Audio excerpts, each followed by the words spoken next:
Alam niyo ho, may kutob ako na hindi naman totoo na galing kay Juan Bautista ang mga mensaheng di umano ay pinaaabot kay Jesus. At sa tingin ko, hindi rin naniniwala si Jesus na totoong galing kay Juan Bautista ang mga mensaheng umabot sa kanya sa pamamagitan ng bibig ng ilan sa mga disipulo ni Juan. Ang tinutukoy ko ho ay yung mga masasakit na salita o tanong na galing di umano kay Juan Bautista na noon ay nakabilanggo. Ano ang tanong? Ikaw na ba talaga ang hinihintay namin? O maghahanap na lang kami ng iba? Sa mas simpleng salita, nagkamali ba ako ng pagkilala sa iyo?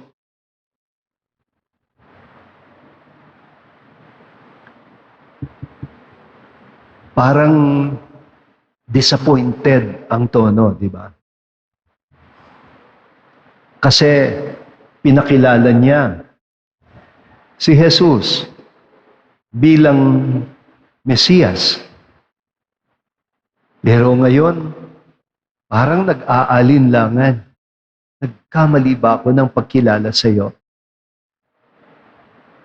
Galing ba yun kay Juan? Paniwala ko hindi. Kung hindi galing kay Juan Bautista, ang tanong na yon, saan dito galing? Kung ganon. Ang suspetsa ko ho, galing ito sa mga intrigero at mga intrigera na walang ibang hangad, kundi ang malayo ang loob ni Juan kay Jesus at ang loob ni Jesus kay Juan Bautista. Sa madaling salita, pinagsasabong sila. Di pa ba kayo nakakaranas ng ganyan? Sabi ni Juan tungkol sa iyo. Tapos, kakausapin yung kabila. Sabi ni ganon tungkol sa iyo. Tapos mag-aaway yung dalawa. Pero iba yung sinasabi. Intriga, di ba? Kaya ho kayo, mag-iingat sa sabi-sabi, sa disinformation. Hindi naman ho bago yan. Ang technology lang ang nagbago. Bago pa man tayo nagkaroon ng digital technology at social media, usong-uso na po ang fake news. Sa fake news nga, napabagsak ni Satanas ang tao at natukso siyang kumain ng bawal na bunga sa paraiso. Narinig ho natin sa pinakaunang linya ng gospel reading na binasa natin, nakaabot daw, nakaabot daw kay Juan Bautista sa bilangguan ang mga bali-balita tungkol sa mga ginagawa ni Kristo. Ibig sabihin, alam niyo yung salitang Kristo, yun ang Mesiyas. Yung pinakilala niya na tagapagligtas. At batay sa narinig niya, nagpasugo siya para nga ipaabot yung masakit na tanong. Bakit ko sinasabi na hindi naniwala si Jesus na talagang galing kay Juan Bautista yung message na pinaabot sa kanya? Ang batayan ko ay yung kasunod, yung reaksyon niya. Kung ilalagay ko ho, sa mas simpleng salita, yung naging reaksyon ni Jesus sa tanong, parang ganito, kayo naman, ano bang akala niyo kay Juan Bautista? Uto-uto? Madaling maniwala sa mga sabi-sabi? Hindi naman siya parang tambo na sumusunod lang sa ugoy o ihip ng hangin.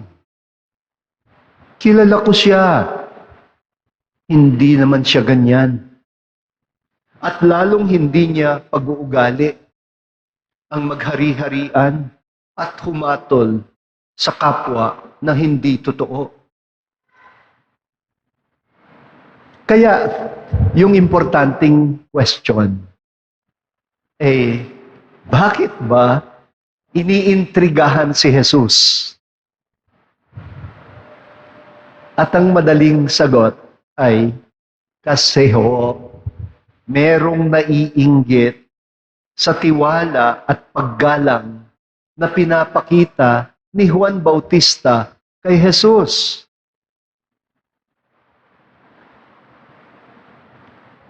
Kamakailan lang po, merong taga-media na gustong mag-interview sa akin. Ganito ang question niya, Kardinal, binabatikos daw po kayo sa social media dahil sa mga sinabi ninyo doon sa speech ninyo sa EDSA People Power Monument. Ano po ba ang reaksyon ninyo? Madalas ang ganyang tanong Ano po ba reaksyon ninyo? Ang sabi ko, kung may reaksyon ako, sa kanila ko na lang diretsahang sasabihin ng sarilinan, hindi sa publiko. Kasi kung minsan, nagre-react tayo sa akala natin sinabi ng isang tao na hindi man lang napakinggan kung ano ba talaga yung sinabi niya. Pag naunahan tayo ng reaksyon natin, minsan, yung akala ang mangingibabaw, imbis na kung ano talaga yung sinabi. Kaya nga, mataas ang pagtingin ni Juan kay Jesus ay dahil napakababa ng loob. Napakababa ng loob ni Jesus. Hindi nga ba? In-endorse pa nga siya ni John the Baptist sa mga disipulo niya. Sa Gospel of St. John, merong isang eksena doon. Naglalakad si Jesus, tapos bumulong si John the Baptist sa dalawang disciples niya at sinabi niyang, Behold the Lamb of God. Nariyan ang kordero ng Diyos ang nag-aalis ng mga kasalanan ng sanlibutan. Aba, matalinghaga ang pananalita ni John the Baptist. Ang tawag ko dyan, endorsement. Sumusunod sila kay John, pero tinuro ni John, si Jesus, sa kanya kayo sumunod. Malinaw kay Juan Bautista na kakaibang klaseng propeta si Jesus. Hindi siya katulad ng mga propetang galit, mga propetang walang lumalabas sa bibig, kundi panghuhusga, pananakot, at mga babala.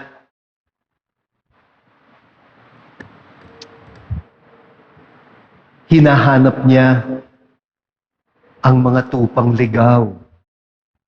Yun ang malaking pagkakaiba niya. Hindi parusa ang mga pahayag niya sa mga makasalanan. Hindi pananakot sa mga naliligaw ng landas. Ang panawagan niya ay pagbabago, pagbabalik loob. Katulad nung pakikitungo na pinakita niya doon sa dalawang tax collectors na mga kurakot. Si Zacchaeus at saka si Matthew. Naalala ninyo? Yung dalawa. Mga tao silang sanay sa katiwalian. Hinarap sila ni Jesus. Pero hindi niya sinabing, hala kayo, bilang ng mga araw ninyo, bibitayin na kayo.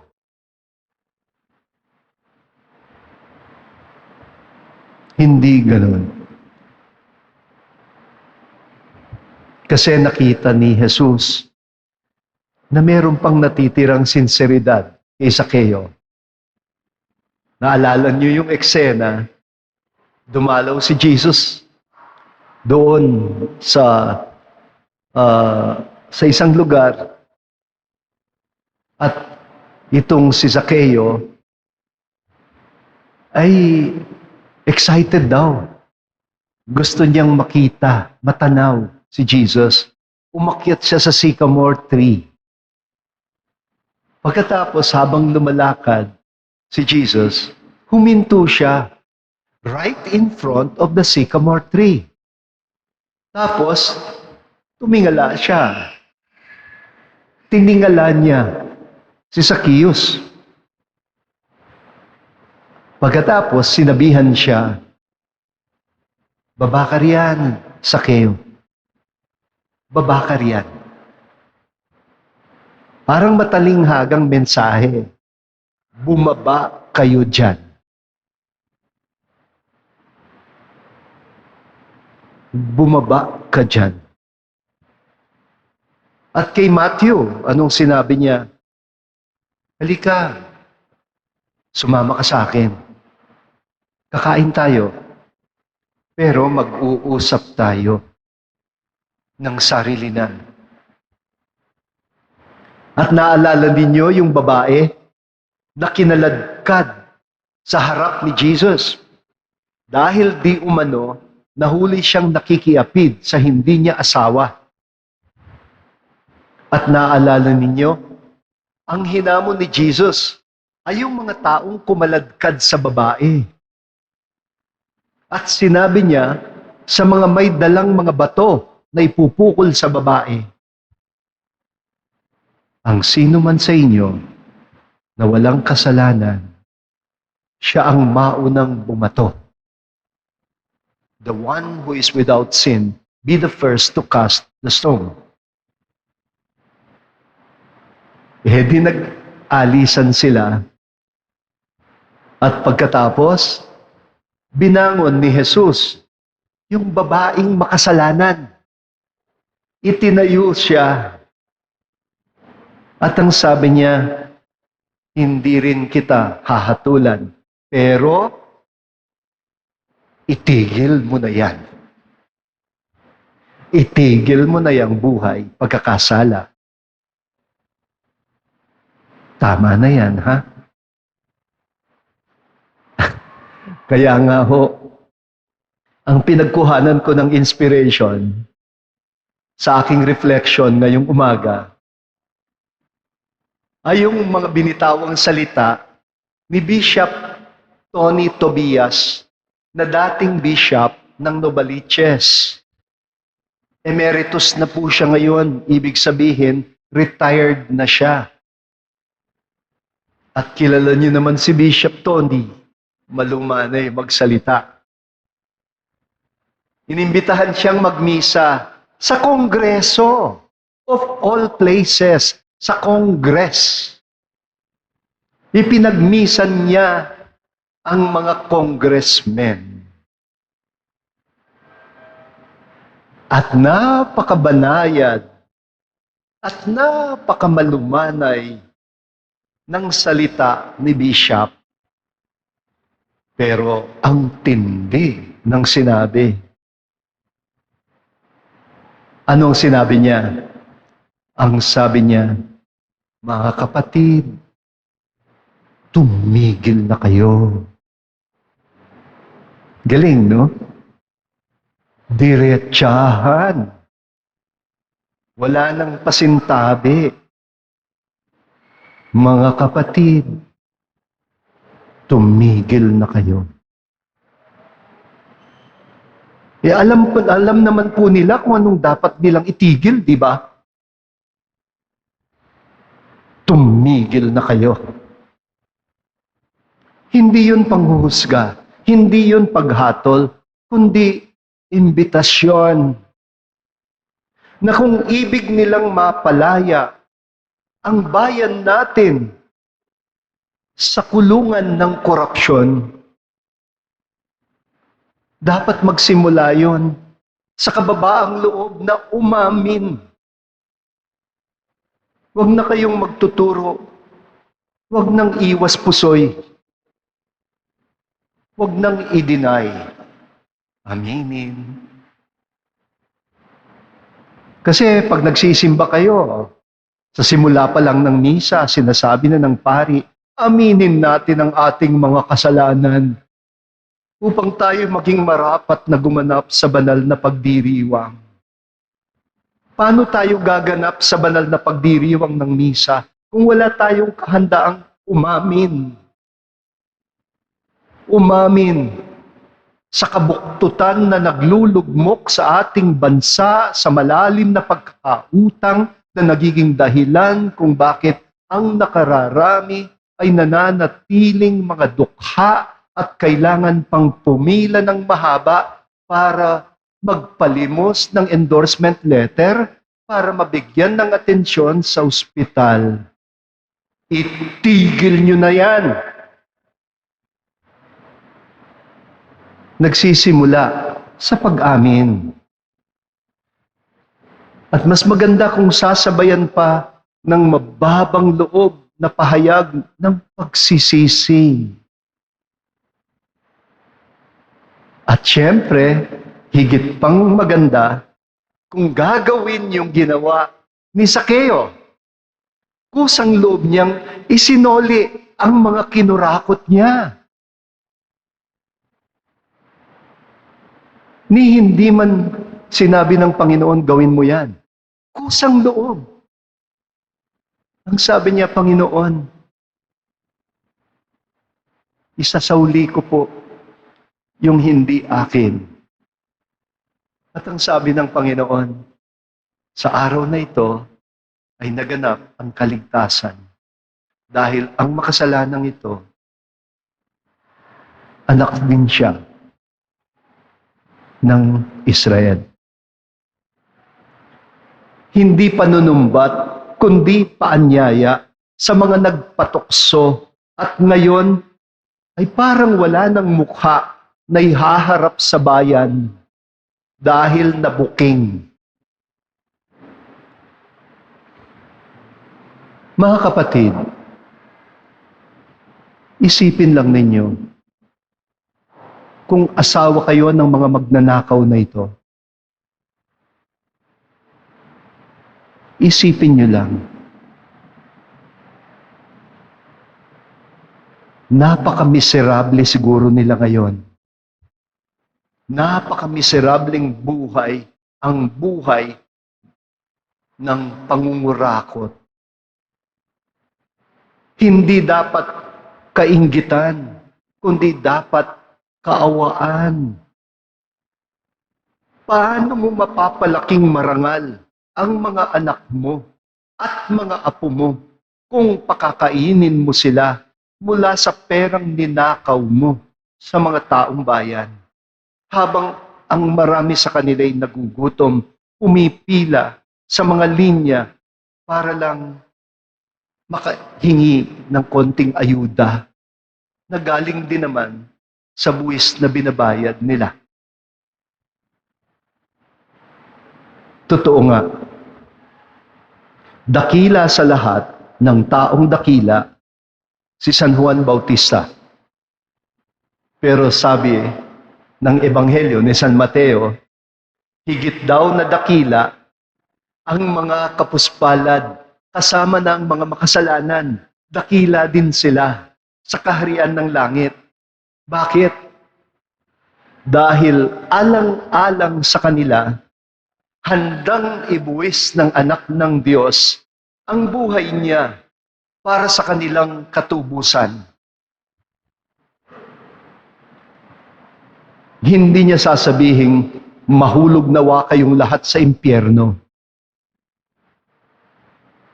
Kundi bababa siya sa impyerno.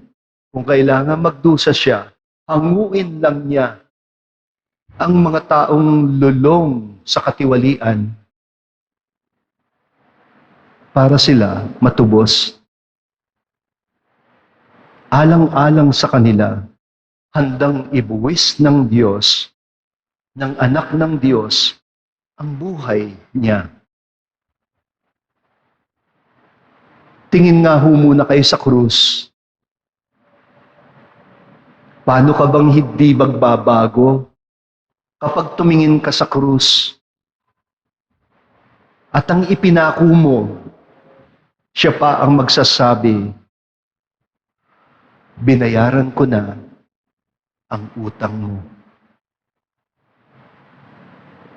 Ako ang yumakap sa pagkakasala mo. Magbago ka lang.